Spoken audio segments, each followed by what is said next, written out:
mountain born. The gently rolling foothills of Connecticut's Berkshire Mountains are home to a tight-knit community of horse lovers.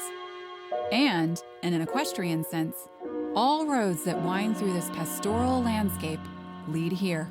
This beautiful estate used to be the oldest dairy farm in Ridgefield, Connecticut, dating back to the 1700s. Now it's Double H Farm, home to Olympic Grand Prix jumpers and host for a very special event honoring a fallen rider. If you ask my mom what I wanted to be when I grew up, she says, like, if you asked me when I was like 3 what I wanted to be when I grew up, I would say a horse jumping lady. In that regard, amateur horsewoman Anne Heyman was fairly typical of passionate equestrians. It wasn't until a fall from her horse ended her life that the broader community realized just how extraordinary she was. Even though she had no direct connection to Double H, the people here felt an immediate kinship with her when they learned of her philanthropic work. On the day we arrived, the Double H staff was preparing to honor Anne and support the program she founded for orphans in war-torn Rwanda. Before recording that memorable evening, we had a chance to tour the grounds of this amazing facility. Our exploration began with Sally Slater, one of the organizers of the event, who met with us in the barn.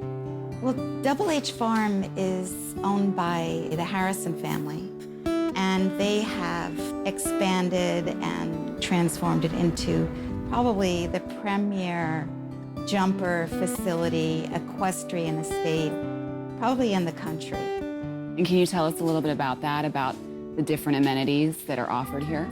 Well, there are 2 barns, one which was already here, it was the dairy barn, and that was transformed into a barn for hunter jumpers. And then this barn that we're in now was built in 2009. It was built to have amazing airflow. From wherever you are, you can see practically every horse in the barn. There are wash stalls with heating lamps, rubber, cobblestone flooring. Every stall has soft stall matting. I mean, it's more comfortable than I think my mattress is. I know, I felt it. It's really cushy. This area, New England, is a rocky area. Every paddock basically had every rock taken out. Staff apartments above the barn. There are tack rooms, offices, feed rooms. There's treadmills as well as walkers. There's even a spa therapy unit. It's all about safety, comfort, and the farm is used to bring young horses along, all with the hopes of maybe one day being in the Olympics. A tight-knit equestrian family honors a fallen hero and raises more than $600,000 for her foundation. Stay with us. We have mostly jumpers here. They're normally warm bloods or Zangerzides or Hanoverians. Equestrian Hallie Butenweiser keeps the young prospects in shape. I have been here for a while, so I really feel like I've been like brought into the Harrison family. They're like so gracious and they're really easy to work for. That sense of family, particularly extended family, was a theme that ran through the presentations during Anne's night.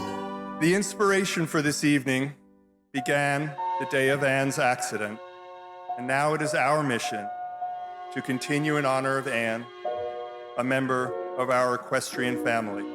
In the midst of unthinkable sadness, Anne's mother expressed such concern about how the loss of her daughter would affect so many people. She wasn't just referring to Anne's own family. She was thinking of a larger family.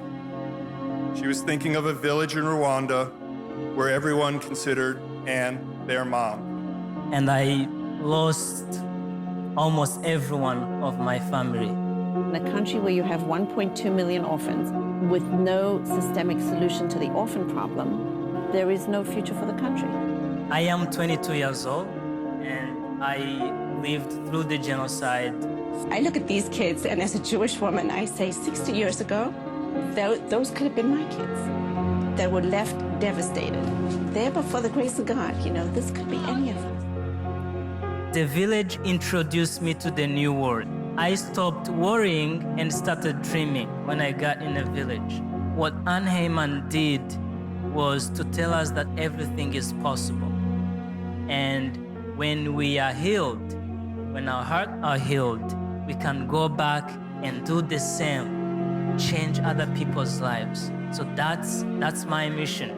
Me graduating from UPenn, all I'm going to do is lift somebody's life, lift them up. Jason Marin, Anne's son, is a filmmaker who created 2 moving videos of his mother and her work. But she was an inspiration above all because she didn't give up and because she never stopped trying to help other people. She lived her whole life trying to make the world a better place. I really have faith in mankind because every day I get up and I get to talk to people who are trying to do good things in the world. By doing for others, you heal yourself. The existence of this village is proof that one person with a good idea can really change the world. Anne's night raised more than $600,000 for the Agahosa Shalom Foundation, a fitting tribute to a woman who saw beauty in horses and humans.